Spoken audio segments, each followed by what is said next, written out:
Assalamualaikum warahmatullahi wabarakatuh. Perkenalkan nama saya Rusmana Hadi dengan NIM 21010 1171 245. Di sini saya akan menjelaskan hasil dari rangkuman studi kasus mengenai proyek pasokan air barat daya atau SWRWS. Nah, lanjut ke slide berikutnya. Untuk pendahuluan, tujuan dari proyek ini adalah meninjau ketersediaan dan hasil air AWSA, meninjau desain tingkat penilaian BHI dan BOR, mengidentifikasi konfigurasi komponen yang terbaik, merekomendasikan studi dan investigasi lebih lanjut. Kemudian, fokus yang dibahas dalam laporan. Apa sih fokus yang dibahas dalam laporan ini? Fokus yang dibahas dalam laporan itu adalah potensi tentang tantangan teknis, dampak kekeringan, meminimalkan biaya energi dan jejak karbon, dampak lingkungan, mencari sinergi yang secara bersamaan dapat memenuhi kebutuhan penggunaan air dan lingkungan. Kemudian kita masuk ke latar belakang.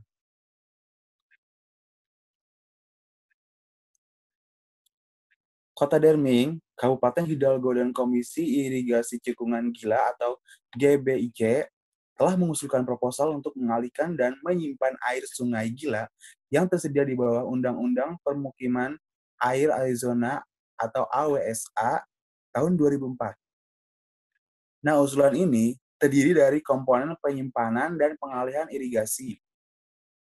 Komponen penyimpanan proposal ini telah digabungkan dengan dua proposal lainnya dari Kabupaten Hidalgo dan Kota Derming untuk membuat satu proposal pengalihan dan penyimpanan terpadu yang disebut dengan pasokan air daerah barat daya atau SWRWS.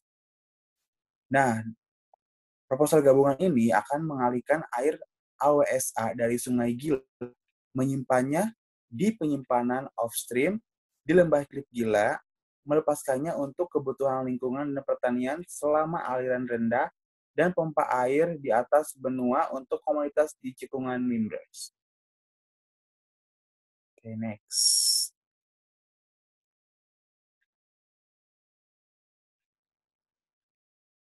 Oh iya, dalam mengevaluasi secara teknisnya, studi kasus ini terdapat dua fase. Fase pertama, yaitu ISC mengontrak BHI untuk mengidentifikasi lokasi terbaik untuk pengalihan dan lokasi penyimpanan di Lembah Klip Gila dan merancang struktur pengalihan, pengangkutan, dan saluran pipa ke Cekungan Mimbres pada tingkat penilaian 10%.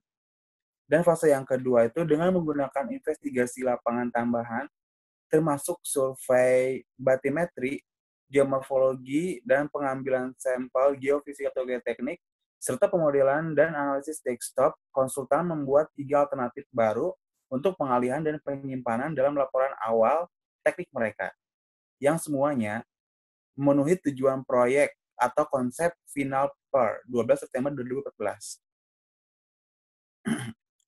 Tim yang terdiri dari Tim VE ini terdiri dari 8 orang spesialis teknis yang sangat senior, ditambah seorang fasilitor value engineering yang sama-sama senior. Kemudian bagaimana sih dalam memutuskan status proposal VE ini? Ada 4. Yang pertama tuh menerima alternatif yang diusulkan sebagaimana adanya. Yang kedua, menerima alternatif yang diusulkan dengan modifikasi. Yang ketiga, menolak semua alternatif yang diusulkan. Yang keempat, menunda alternatif yang diusulkan untuk studi lebih lanjut atau pengumpulan informasi.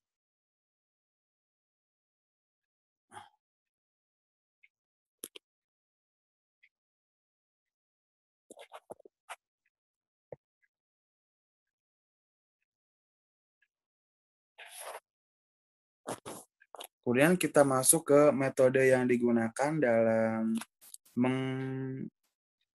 menganalisis ini. Seperti perkuliahan rekayasa nilai yang telah kita dapatkan di kelas, metode yang digunakan tentu di antara yang pertama, yaitu tahap informasi. Nah, di tahap informasi ini, setiap anggota tim VE diberikan informasi perkiraan biaya proyek sebelum lokal karya, memulai dengan tinjauan proyek yang sangat luas. Terus yang kedua, fase analisis fungsi. Di sini tuh menyiapkan diagram fase. Terus fungsi kreatif. Tim VE, tim VE itu memilih fungsi untuk bertukar pikiran per hukum Pareto. Ya, 20% dari fungsi yang mendukung 80% dari proyek. Kemudian fase analisis. Fase analisis ini dilakukan dengan pertama-tama melewati pengumpulan atau pencurahan ide secara atau pendapat, kemudian digabungkan atau dikelompokkan ide-ide yang serupa. Kemudian fase pengembangan. Pemeriksaan teknis sepintas mengikuti fase analisis. Tujuan dari pemeriksaan ini adalah untuk melihat bahwa alternatif tersebut memang layak secara teknis dan untuk menjelaskan alternatif yang lebih baik kepada tim desain. Dan yang terakhir adalah presentasi dan laporan. Semua proposal, rekomendasi tambahan, dan ide yang dianalisis tetapi tidak diusulkan dicatat selama studi VE dan disusun dalam laporan pendahuluan untuk dipresentasikan kepada Dewan Peninjau untuk dipertimbangkan setelah Dewan Peninjau memutuskan disposisi proposal dan rekomendasi tambahan, laporan akhir disiapkan.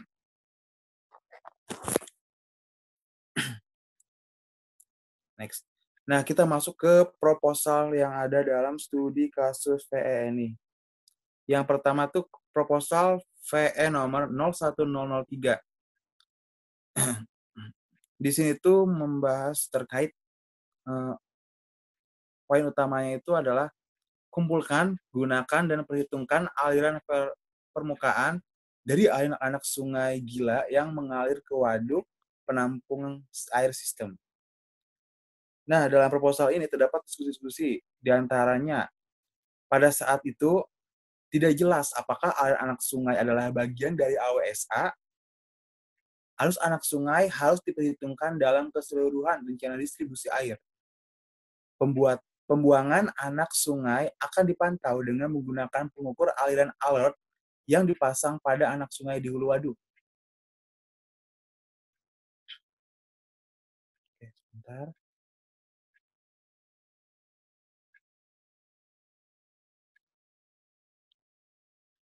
Kemudian proposal VE nomor 01009. Poin penting di sini itu adalah gunakan pipa baja untuk mengalirkan air yang dialihkan dari layar intake hanya pada struktur pengalih BHI melalui penjajaran yang tertimbun dan tinggi di sepanjang Sungai Gila untuk dibuang ke waduk Spar. Nah, dalam diskusi proposal ini juga terdapat poin penting, yaitu penggunaan kanal dan atau flume seperti yang diusulkan oleh Biro Reklamasi dianggap tidak praktis dan sangat mahal. Kemudian masuk ke proposal nomor 01011. Poin utamanya adalah sertakan langkah-langkah konservasi komponen proyek. Apa sih yang didiskusikan dalam proposal ini? Yaitu poin pentingnya, konservasi dapat mencakup peningkatan efisiensi irigasi atau perubahan pada tanaman yang lebih efisien air untuk penggunaan pertanian dan langkah-langkah penghematan air untuk penggunaan M&I. Kemudian proposal VE nomor 01013. Konsolidasi waduk Pope dan Sycamore menjadi satu waduk besar di ngarai Greenwood. Itu poin pentingnya. Terdapat pula diskusi dalam proposal ini. Di antaranya, berdasarkan studi reklamasi, penyimpanan di Greenwood dapat mencapai 47.000. Penghematan biaya untuk membangun satu reservoir adalah sebesar 128,7 juta. Jadi penghematannya adalah sebesar 70 juta. Kemudian proposal nomor 01014. Poin utamanya adalah hilangkan wind reservoir dan tambahkan reservoir kedua di Spar. Dalam diskusi proposal ini terdapat poin penting, yaitu biaya kemungkinan terendah adalah sebesar 65,4 juta, dan ini bisa menghasilkan penghematan hingga 17 M. Kemudian ke proposal nomor 01015. Poin pentingnya adalah optimalkan jumlah dan ukuran stasiun pompa yang diperlukan untuk persyaratan Derming Delivery Flow atau SWRWS. Proposal ini terdapat diskusi penting di antaranya BHI alternatif 2 basis kasus menunjukkan bahwa pengiriman SWRWS mengalirkan ke Derming membutuhkan 5 stasiun pompa. Dan total biaya penggunaan energi pompa antara menggunakan 3 hingga 5 stasiun pompa akan sama karena total kepala pompa hampir sama. Sehingga seharusnya tidak ada penghematan biaya untuk penggunaan energi. Lanjut ke proposal nomor 01031. Poin utamanya adalah gunakan layar intake pasif untuk menggantikan gaya infiltrasi dalam kombinasi dengan layar Coanda di struktur intake titik pengambilan BHI Gila, Sungai Gila. Diskusi dalam proposal ini juga terdapat poin-poin penting di antaranya estimasi biaya konstruksi untuk galeri infiltrasi BHI diperkirakan sebesar sekian. Total nilai sekarang dari penggunaan biaya ONM menggunakan opsi tim VE sebesar sekian dan dibulatkan menjadi sekian. Sehingga total penghematan di masa mendatang seperti ditunjukkan pada halaman depan. Kemudian di proposal VE nomor 01048. Poin pentingnya adalah bangun saluran untuk memungkinkan sedimen anak sungai melewati reservoir penyimpanan. Dalam diskusi proposal ini terdapat poin penting, yaitu proposal ini menghilangkan bak penyimpanan sedimen di hulu waduk dan menggantikannya dengan saluran bipas yang membawa aliran anak sungai dan sedimen melewati waduk.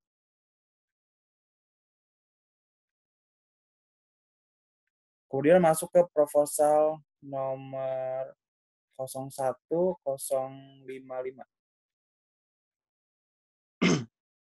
Lanjut proposal nomor 01055. Poin penting dalam proposal ini tuh ubah fitur pelepasan bendungan untuk memungkinkan kontrol pelepasan suhu yang lebih besar. Diskusi dalam proposal ini terdapat poin penting, di antaranya proposal ini memiliki biaya yang sama, tetapi memungkinkan air untuk diambil dari 3 lokasi lebih per struktur, memberikan sistem fungsi yang lebih besar. Ada juga proposal-proposal lainnya, proposal nomor 01060 terkait gunakan infrastruktur listrik yang ada untuk memberikan bahan bakar pompa tenaga kuda rendah untuk reservoir wind. Terus proposal nomor 05004, poin pentingnya hilangkan atau pindahkan wadah sedimentasi konsep asli dari hulu waduk off channel ke area inundasi waduk. Ini mengevaluasi penghematan sekitar 15 juta setelah menerapkan faktor kontingensi dan lainnya. Kemudian proposal nomor ini. Kemudian masuk ke rekomendasi tambahan. Di sini juga terdapat beberapa rekomendasi tambahan, yaitu pertama terkait ketersediaan air AWSA. Rekomendasinya nomor 01064. Poin pentingnya itu adalah tinjau dan evaluasi pasokan air yang dapat dialihkan dan hasil proyek. Apa saja sih diskusi yang dilakukan dalam rekomendasi tambahan ini? Ada 2 poin penting. Di antara yang pertama, aliran yang dapat dialihkan adalah jumlah air yang dapat dialihkan oleh proyek. Dari Sungai Gila, aliran yang dapat dialihkan tidak sama dengan hasil proyek. Kemudian yang kedua, jumlah air yang dapat dikirim dari proyek akan meningkat potensial jika reservoir tidak dioperasikan dengan dasar hasil perusahaan yang ketat. Kemudian ada juga terdapat rekomendasi untuk nilai tambah. Di antaranya nomor 01012. Poin pentingnya tuh menerapkan rencana pengembangan proyek bertahap yang menyediakan pengalihan gila awal dan tingkat penyimpanan awal atau dasar dipilih dan dirancang untuk memfasilitasi desain dan konstruksi bertahap yang didasarkan pada potensi pasokan yang dioptimalkan versus permintaan saat ini dan proyeksi. Dan ada juga rekomendasi tambahan-tambahan sebagai berikut seperti nomor 01026 terkait kembangkan tujuan proyek dan kriteria operasional untuk alternatif penyimpanan pengalihan. Nomor 0106, alihkan aliran Sungai Gila dengan bertukar atau meluap kembali. Nomor 01019, tambahkan pelindung erosi tambahan pada struktur pengalihan yang diusulkan untuk mencegah mengapit struktur oleh erosi sungai selama banjir besar. Nomor 01020, tambahkan sistem alert atau SCADA untuk memungkinkan operasi sistem optimasi dan perhitungan aliran air masuk dan keluar dari proyek. Nomor 01027, alih teknikal, NEPA, and Section 404 alternatif proses pengembangan dan evaluasi. Dan nomor 1037 terkait kembangkan penyataan tujuan dan kebutuhan PNF sebagai dasar untuk pengembangan dan evaluasi alternatif. Nah, berikut merupakan rangkuman berapa sih total cost saving of proposal achieved. Besarnya sekian. Details di proposal. Nah, sekian totalnya. Oke. Nah, mungkin untuk penjelasan studi kasus dari kasus ke-6 ini, kurang lebihnya mohon maaf. Jika ada kesalahan, mohon maaf. Sekian dari saya. Assalamualaikum warahmatullahi wabarakatuh.